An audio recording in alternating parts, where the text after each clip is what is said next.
So we're back from executive session. And we are going to move on with our agenda.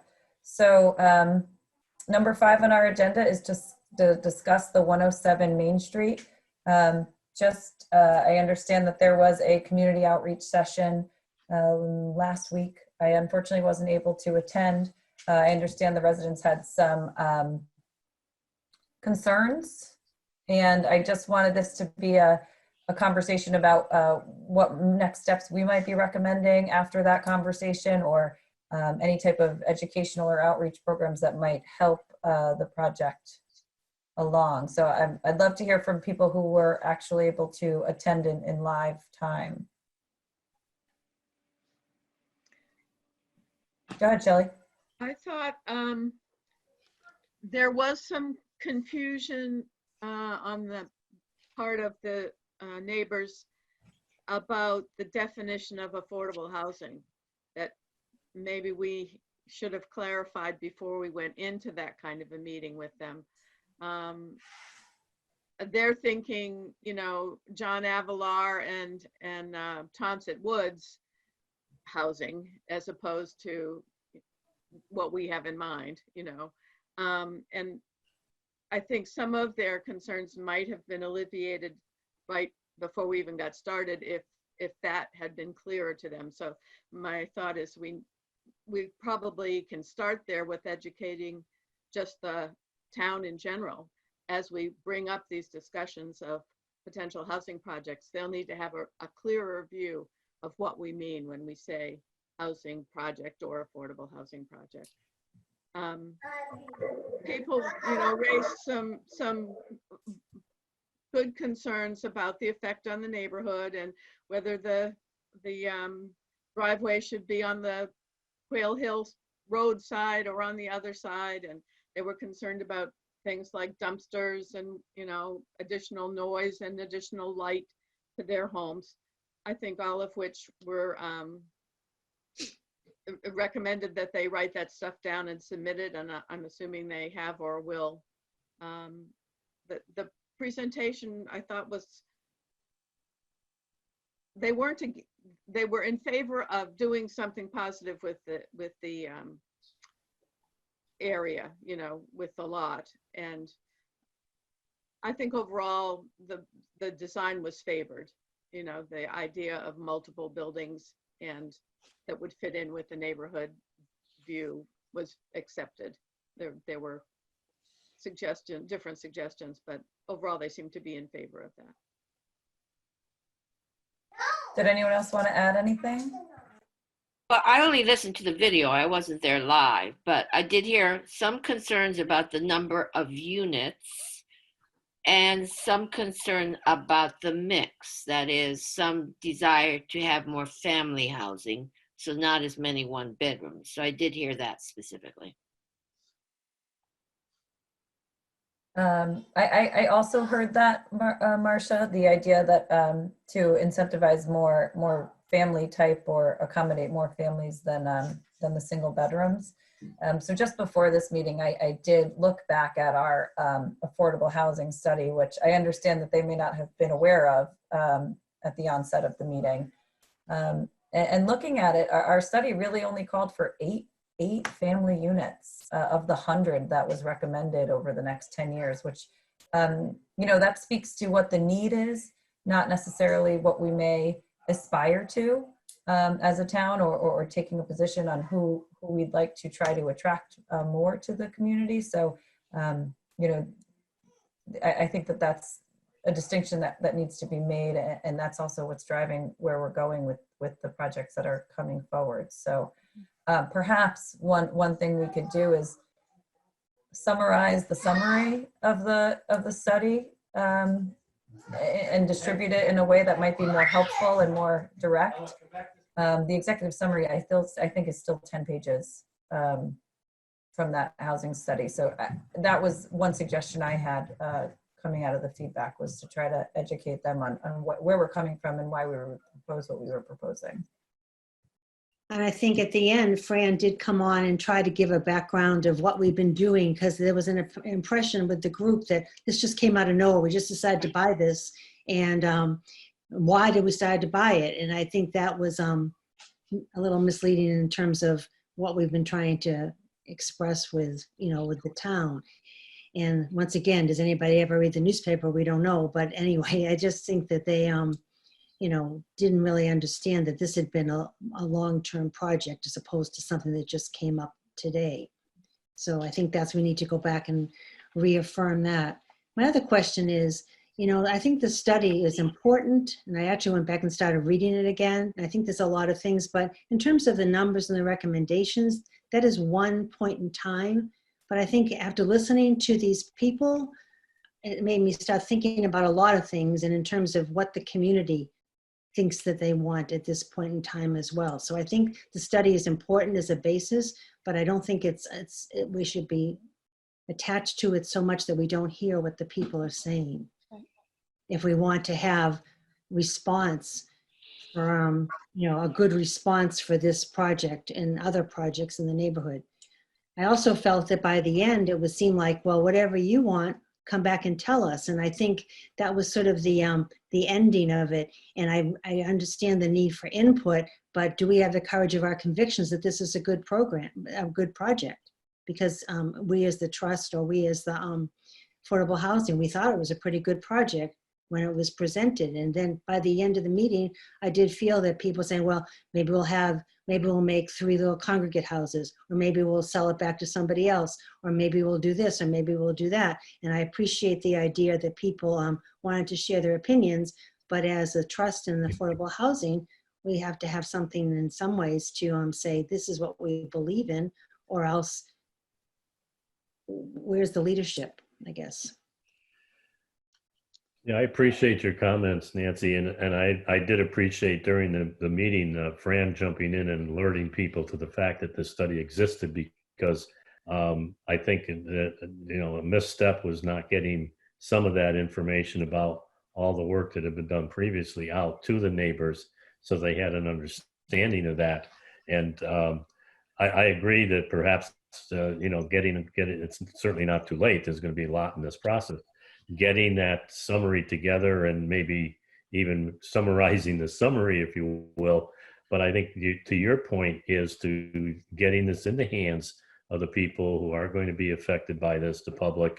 And it was done in a point in time, and perhaps there's a need to, get their input and see if there are some revisions necessary to it. Because I think you're right. I think some of it kind of almost like they were almost blindsided about what they were hearing. And, some of the people did react positively to this preliminary design. Others seem to take it as, well, this is the design and we're going to have to live with it. And we don't have any input. And the other message, as you just said, was, well, you tell us what should be there, and we'll take that into consideration, which I understand the intent is. We want to know what the feelings are and what the position may be. But I think there's obviously, what I came away with was the more work that needs to be done on this. But I think your suggestion of taking that summary and taking a look at it is a good one. Fran, did you have anything to add? Only that I thought it was important that George really made the point is that with the input from the neighbors, then the RFP would be crafted to put out. Not that we would just do what the neighbors said, but using the input and their preferences, how can we craft our RFP to move our project forward in a way that is compatible with the neighbors' wishes. So that was, I thought, an important point that George made several times. Let me just say, as an outsider, because I've sat through about 300 of these meetings. So one, the blood pressure goes up right away. And I was saying, good thing I'm retired now. But two, I thought it actually was fine. For a resident meeting, I thought it was fine. I thought Fran coming forward and saying, we've been studying this for a while, et cetera, and there's a whole needs document. That's absolutely essential. But I don't think they're going to read the report and say, oh, in that case, I won't have concerns. They're going to have their concerns. So the important thing, which I think this did, was lay out a process and assure them they will have continuing role in the process. So overall, once my blood pressure came down, I thought it was a very good meeting.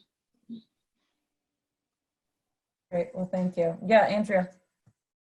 Katie, I think one of the things that the meeting pointed to build on what Marcia just said, is that overall, and this will be a partnership with the select board, I believe, but I think you guys can do some of the advocacy if you choose, is that wherever housing goes in, it's about welcoming the next generation or making room for people in our community. And we do that in the context of neighborhoods.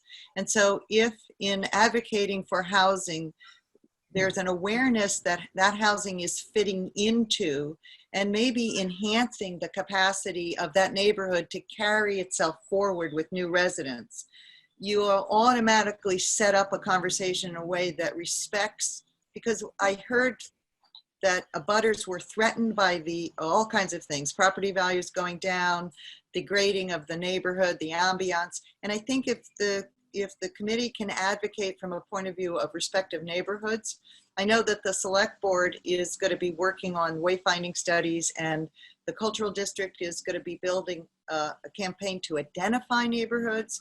And so as it'll eventually come together, that there's a respect, especially if you define a process that has the contributions of neighbors and abutters impact. There's a way for them to impact design, not control it, but to impact it. So I think this is going to be, it takes 10 years to establish culture, and we're just learning how to do this in town now. So I was heartened by the meeting.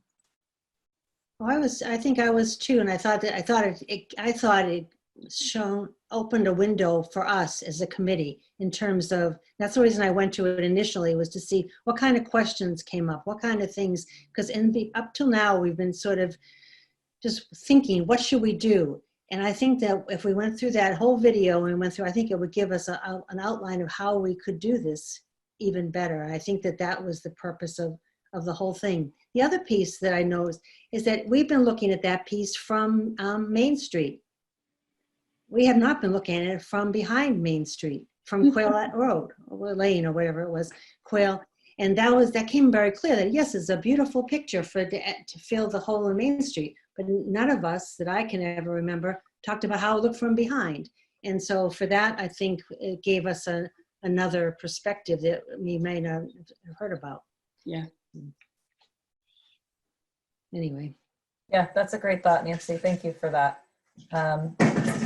So does anybody else have a suggestion of what we might be able to do going forward? Or did I have a volunteer that might want to look over the executive summary and try to summarize it a bit? Either or? Oh, I'm I happy to will. work on some sort of an outline for an initial session of community education about a project like that, which would include this information that's in the summary and maybe some information that's in the study. Be happy to have somebody work with me, but If you want to start that, I'll help with you. We can work on it sort of back and forth if you want to do that. okay. I started doing a little bit of that myself after this meeting, so I'd Yeah. love to have somebody to use some more brain power, Good. another approach to it. I think that would be a good thing to do. Okay. Great. Well, thanks, guys. So let us know. You wish. Sorry. I second that motion. So sorry about that. In that sentiment, if we're ready to move on to the next agenda item, this one should be fairly quick. I got an email from a member of the Recreation Committee asking whether or not the Affordable Housing Committee would support the community center study. It was originally supposed to be on a town, this past town warrant. It got postponed because of COVID. It was one of those things that they were trying to streamline the town meeting.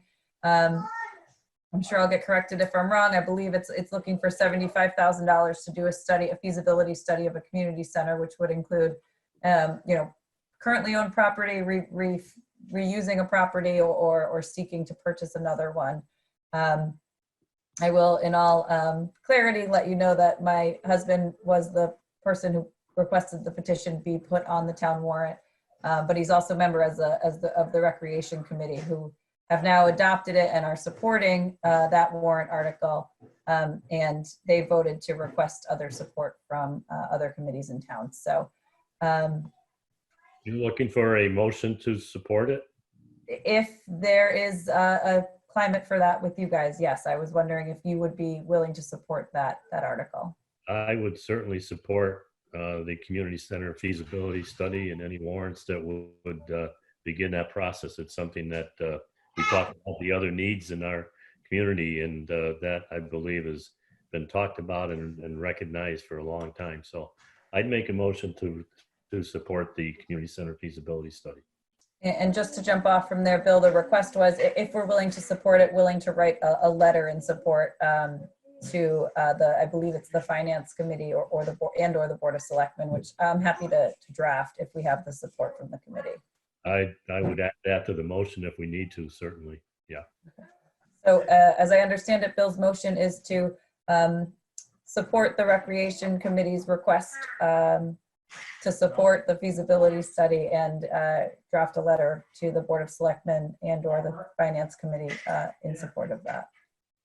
Do I have a second to Bill's motion? Second? Nancy, can I ask if there's any further discussion? Fran? I support it as an individual. I just don't know that it's in our purview as a committee to support another project that is not affordable housing. So I don't support it. Okay. I was wondering that when I made the motion and when I asked if we should have a motion.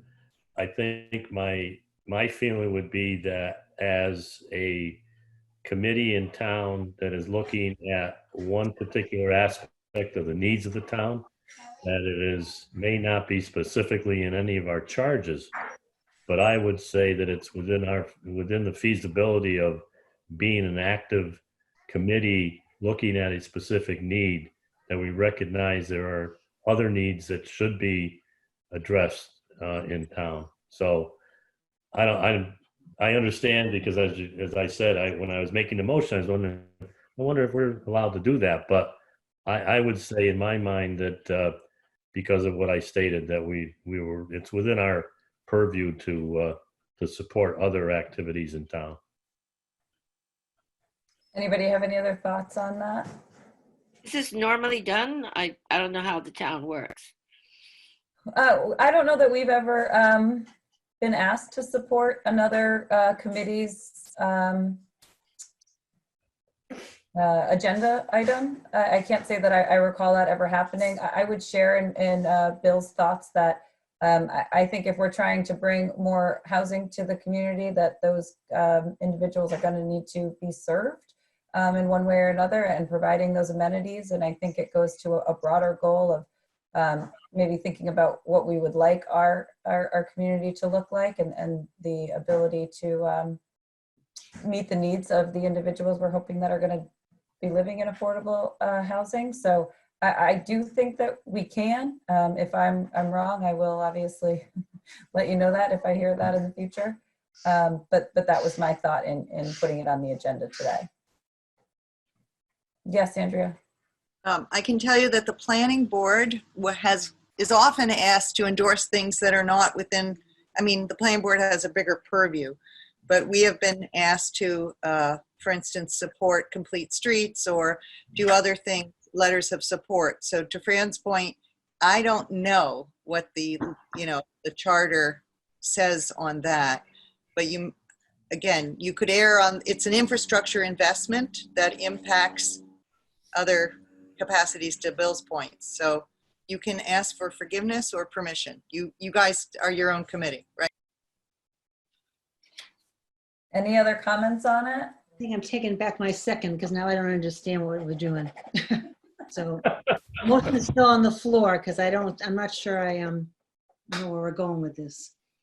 Okay, so the original motion was to write a letter of support for the Recreations Committee's warrant to have a feasibility study on the town warrant.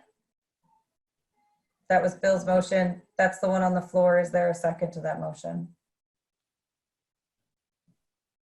Shelley is a second. Any other discussion? Then we can vote. Nancy? I think I'm going to abstain from this one. Okay. Fran? No. Shelley? Yes. Bill? Yes. Marcia? I need to abstain because I don't even know what the proposal is, so. Okay. Rich? I'm getting a head nod from Rich. Is that right? Is that a yes, Rich? Okay. Rich is a yes, and I'm also a yes. So that is 4, 2. 1, 2. 2. Abstaining is last, right? Yeah. 4, 1, 2. On that motion. So as I said, I'm happy to draft the letter and go from there. Okay, moving on. So there is still an open invitation for us to join the Finance Committee meeting on September 24th. I do intend on attending that meeting. They were looking for some clarification. They did just want to meet with the Affordable Housing Committee as opposed to the trust. I am looking for a volunteer to come with me. Perhaps I should have put this after the reorganization item on the Do they agenda. have questions or they just want to have a general discussion? That was my question. Yeah, I didn't, let me go back and see if I can pull up the email from Lynn, but it was more of just a general request for ways that they may be able to support affordable housing efforts and get I think everybody's, including the Board of Selectmen, are looking for clarity on the differences between, or the different charges for the Affordable Housing Committee and the trust. And I'm hoping to start making those lines a little clearer for everybody. I'm feeling a little punchy. It must be time for a drink. Excuse me, but I'm telling you, I'm thinking, okay. So if anybody would like to join me on that meeting, Lynn did invite all or a few of us, whoever might be available. And it is 7 o'clock as the agenda indicates. No? Well, I'd be glad to come, but I don't know that I could answer any questions, but I'm curious. So I'd come just to learn the situation. I'm happy to go as well. Yeah. So yeah, many of us who are able should feel free to I think come. we should go and see what they have to ask. Yeah. And you can be the spokesperson because you know what the differences are. I think that I agree. I think we should all go. I think these spokespersons can be plural, could be the outgoing chair and the incoming chair as the spokespeople for that. So we'll see. So send it out to the whole committee then. I think that'd probably be the best way. Yeah, so I'll see if I need to post an agenda or if we're more going as individuals. I'm feeling like it's probably going to be a Yeah, something that we need an agenda. good point, Katie. If it looks like it's going to have to be a posted meeting, some of us can just watch it. If it's going to be I don't know if that'd be an issue or not, but if it becomes one, I think you can advise us all and then just have, certain select members of the committee be actual in attendance. And I'm sure it's going to be a meeting that's open to the public and we could watch it and then not have to post it as a formal meeting of the committee. Are we guests or is it a joint meeting? I guess that's the question. Well, I think it depends. Anytime you show up as a full committee, Yeah. it's a meeting of the committee. So whether you're a guest or, I don't know. I'm not trying to create issues. I'm just saying that if it becomes an issue, we could back off and some of us can watch it rather than being saying, okay, I'm here. Sure.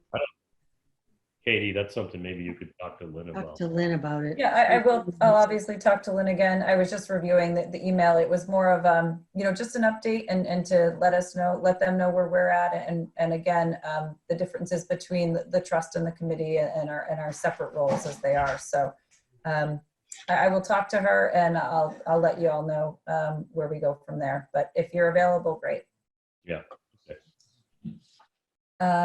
Okay, so I'm gonna hold off on 8, just in the entrance of its 6:09. We've been at it for almost going on 2 hours. So I'm gonna hold off on that, other than to say that at our last meeting, we voted to ask George to have the planning board consider additional inclusionary zoning recommendations, and he did do that. So they will hopefully be considering that at their next meeting. And George is out for the next couple of weeks, so we'll hear from him, I'm sure, at our next meeting as where that's going.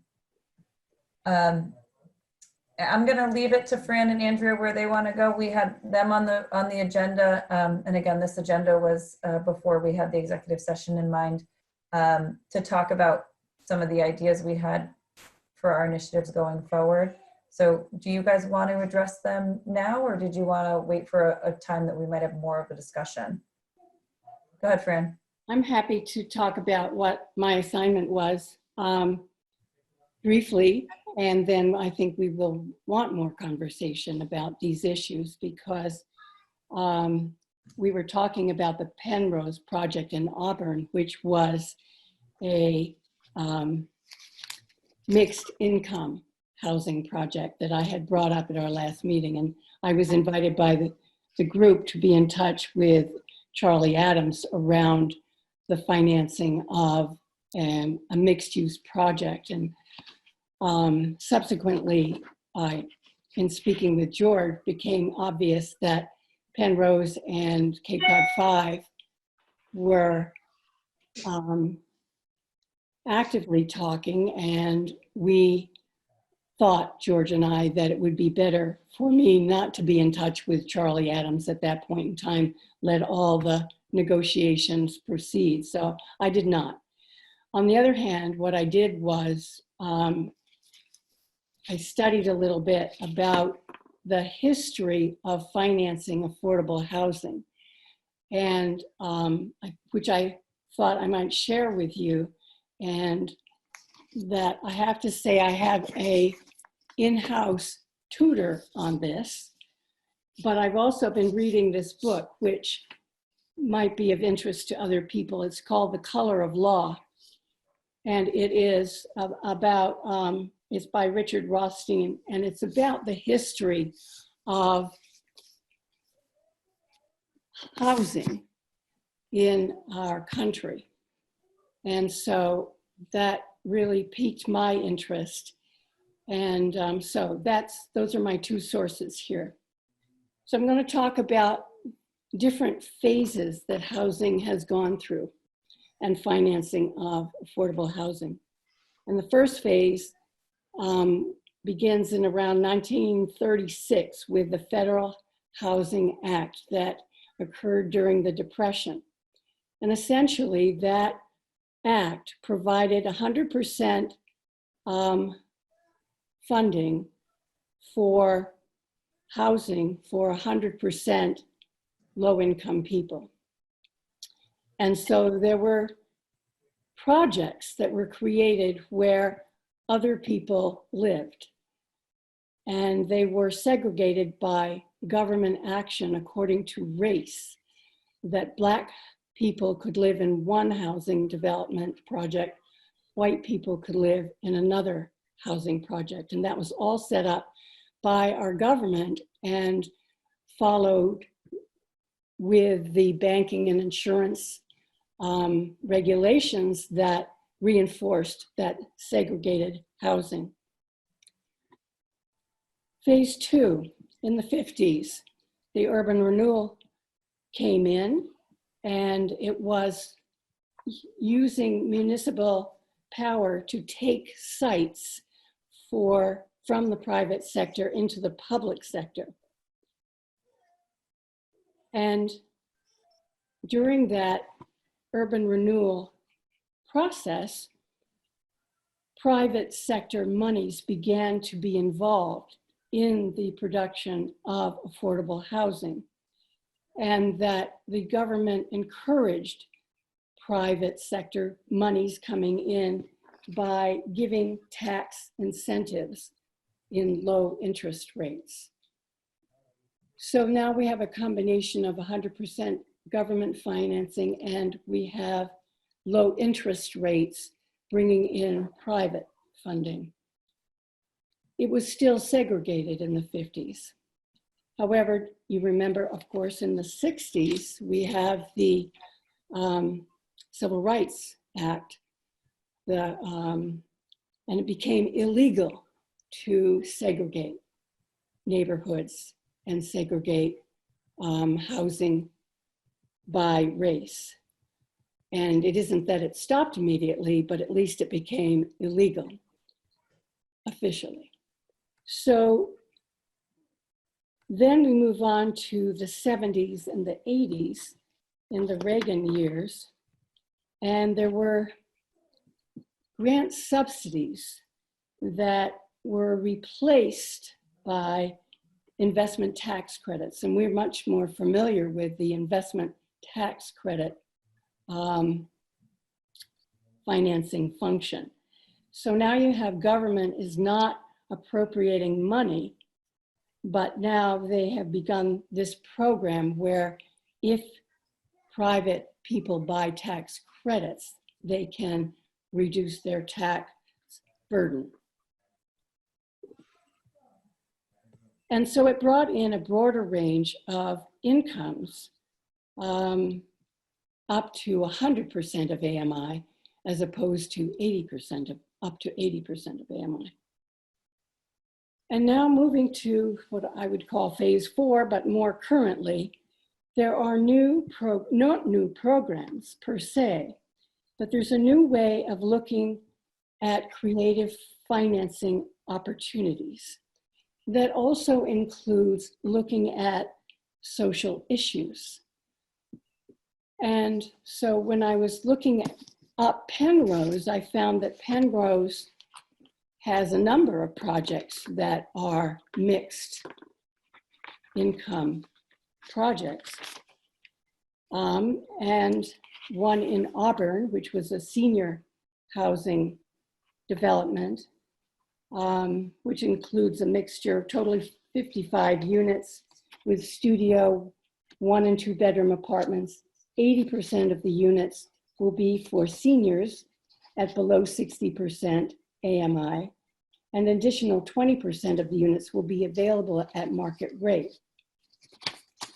Penrose has another project in Fairfax County, Virginia, a big one, where it'll be 216 affordable rental apartments, 63 affordable senior independent living apartments, and 175 market rate appointments of townhouses on a 12-acre public park. And then there is another mixed income housing that I wanted to talk a little bit more about. It's by the Wind Company, and they've done a number of affordable mixed income housing developments. And this particular one is in the city of Lowell, and it's a big one. But I was interested in the financing because we were wondering about, do you take a bucket money from this bucket and put it towards affordable units, or this bucket, and how do you divide that up? And they don't have to divide it up, because how it works in this particular project is that the Bank of America purchases federal and state low-income housing tax credits. And at the same time, they loan the developer the money for construction.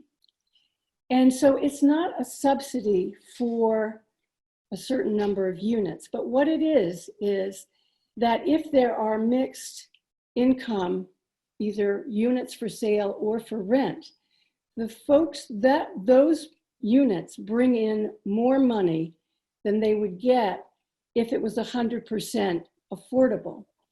And that money allows for the operating costs of the developer to bring in more money in either rent or profit when they sell. So they need less subsidy in the upfront way to finance the development. So that is a creative way of doing it, and it's far more complex than I begin to understand.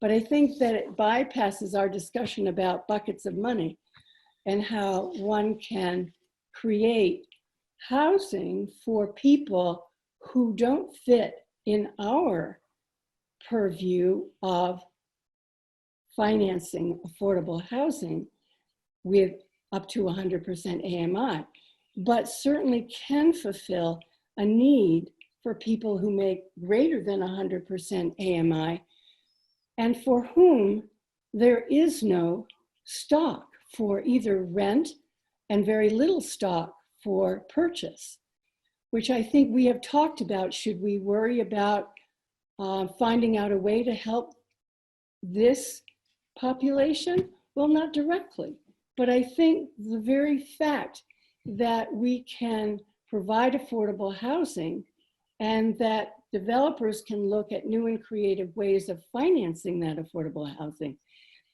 that will allow for our subsidies not to have to be as high as they would have otherwise.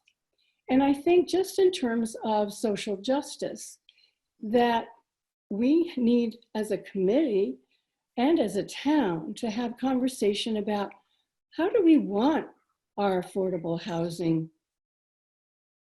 laid out in our town? Do we want big developments? Do we want small developments? Do we want it integrated? Do we want, we can't segregate it according to race because that's illegal, but we could segregate it according to income if that's our choice, which is not a choice that I personally support.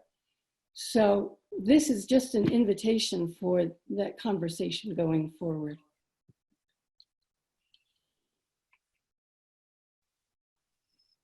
Thanks, Fran. I would be interested to see if those were RFPs that the town put out for those mixed properties or projects, I should say, or if they were a product of the developers, you know, trying to make, you know, a project work. I would be interested to see, and if it isn't if it is an RFP, I'd like to see it, just to see how it was structured and, Sure. you know, I'm intrigued. I think it's certainly something that we should have a conversation about. And when you frame it in the form of, by having the market rate units bringing in additional income that could help support the affordable units, I think that adds to the conversation Right. about advocating for those even under our current charge. Right.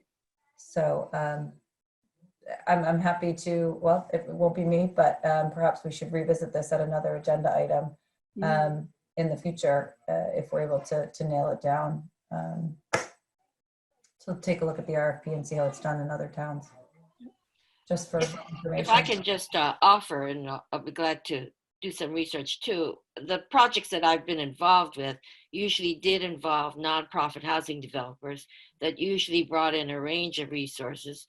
There was a great deal of the tax credit because you had to find investors who were willing to do that, major banks, but also the state agencies, et cetera. I do remember a couple of projects in which, I mean, there were some mixed income, but to some extent, mixed income is not only more complicated in ways, but I know there were at least a couple of projects which, because of the source of funding, mixed income actually became more expensive to do.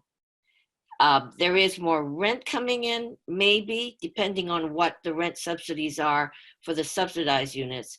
But also, if you're getting special purpose money from state agencies, for example, those are usually targeted to affordability standards.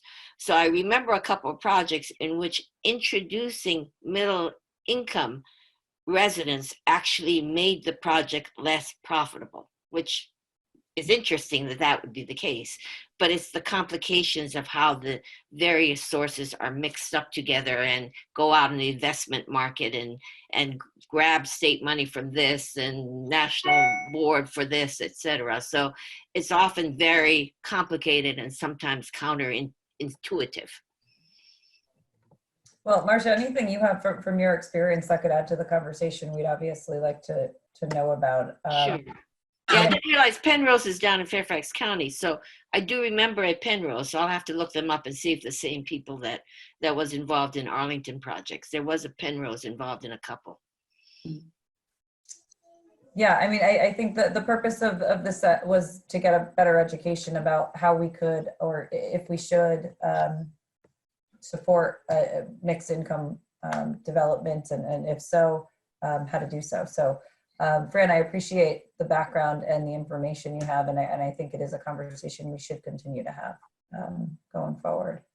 So, whomever might be doing the agenda going forward, I hope that you reach out should you find some more interesting information about it. Anything else on that before I see if Andrea wants to chat about her agenda item?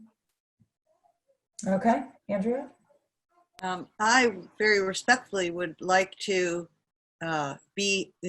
table our agenda for the hour so that we can come freshly to it, because it works with Fran's agenda and it works with so many of the issues you discussed, endorsing a community center. And I would like to have a conversation with you in terms of post-sewer planning for Orleans and the role that I think the committee can have in advocating for housing in the context of that planning. And this is not the hour to do that, if that's okay. I'd like to come back to it. Absolutely. So would you like to have that conversation sooner than later, perhaps on a next agenda item, or I say fit it in, and again, I am very concerned with you guys. Kind of, it's like click your heels together, Dorothy. You know, you got to find where your power is here relative to the trust. So I'm going to you put me wherever you want that conversation. Okay. Okay. Thank you, Andrea. So that brings us next to the board reorganization. And I'm realizing, as Marcia was telling us about projects that she was familiar with, I apologize for the background noise. I skipped over welcoming her as the agenda item. So I'm going to hop back to that. And Marcia, I think most of us saw your introduction at the Board of Selectmen meeting, but if you could just give us a little bit of background about what brought you to us, that would be great. Okay. Well, I should say our connection with the Cape, my husband's family has been long in the Wellfleet area. So they've been forever, and we've been coming every summer, etc. But we only bought our house down in Orleans. Horrors, we moved away from Wellfleet in 2013. So I've been in Orleans since then. And then we went permanent full-time once we both retired in the end of 2018. So I'm pretty new as a full-time resident. But in my personal history, I'm a professional planner, that is a city and regional planner by occupation. I've been involved in community development and neighborhood planning for about 40 years. And then I went to work, among other jobs. I finally landed in Arlington County, which is right next to Fairfax, right across the river from DC. And I spent 37 years in Arlington County. First in the planning department, mostly in neighborhood planning, community development, and then in the Department of Human Services, where I eventually became Director of Human Services for Arlington, and then over in the County Manager's office, where I became Deputy County Manager for about 10 years. So in all that time, housing has been a constant. I've been involved in homeless issues, domestic violence issues, as well as housing production and all the years of federal programs or the lack of federal programs. And then most recently in a lot of these projects, Arlington's pretty active in housing development using tax exempt bonds, as well as tax credits, as well as having a host of regional and local nonprofit developers are actually very sophisticated and very, very good. So that was one of the things I'd like to hear about, is who your developers are here. And so I retired in 2015, 2016. And that's when I moved up here and I took a little bit of a rest, but now I'm ready to jump back into a subject that's near and dear to my heart.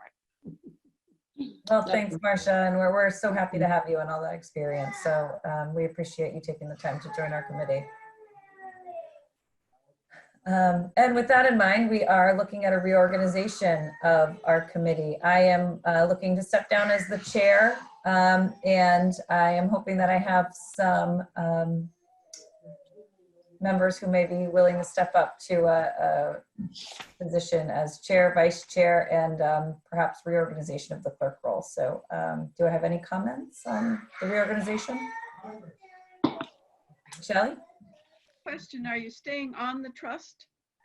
Yes, I just renewed actually both of my memberships. So I expired in June for this committee as well as the trust, because the trust was just formed, so they stagger yours. But I think the trust is 2-year terms as opposed to the committee, which is 3. So yes, I'm not going anywhere.